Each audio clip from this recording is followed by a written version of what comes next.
કરવા માટે આવ્યા છો સૂકી સોસાયટીને શું કહેશો? મારે જો મત વિસ્તાર છે વિધાનસભા મસદ એટલે ઉપલોકા, એમાં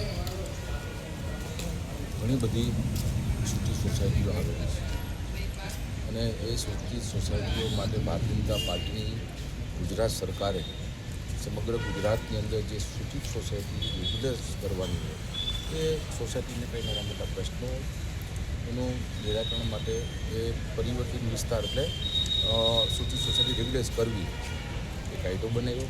એના ભાગરૂપે લગભગ ગુજરાતમાં સમગ્ર ગુજરાતની અંદર આવી હજારો સોસાયટી રેગ્યુલાઇઝ થઈ.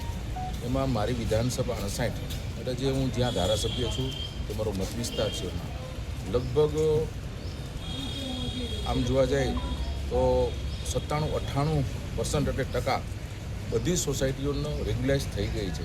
પરંતુ 5-7 સોસાયટીઓ કોઈ ટેકનિકલ કારણ, કોઈ લીગલી કારણ, કોઈ લેન્ડનો પ્રોબ્લેમ, કોઈ સરકારની કોઈ એકબીજા વિભાગની જે કાંઈ પત્ર વ્યવહાર હોય, કાયદાકીય સમસ્યા હોય, એના માટે એનું કામ અટકવું છે.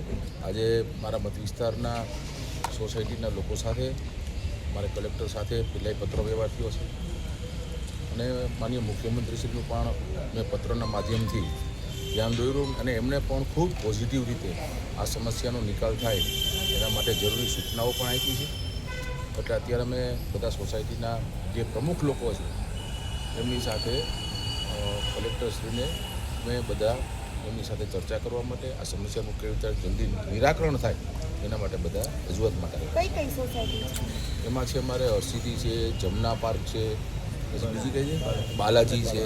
આવી 4-5 સોસાયટીઓ છે. બાકી લગભગ મારા વિધાનસભા વિસ્તારમાં સોસાયટીઓ રેગ્યુલાઇઝ થઈ ગઈ છે, એમને સનદ મળી ગઈ છે, એમના માલિકો હક સરકાર આપી દીધા છે અને વર્ષો જૂની આ સમસ્યાઓ હતી અને લોકોને ખૂબ વર્ષો પહેલાં જે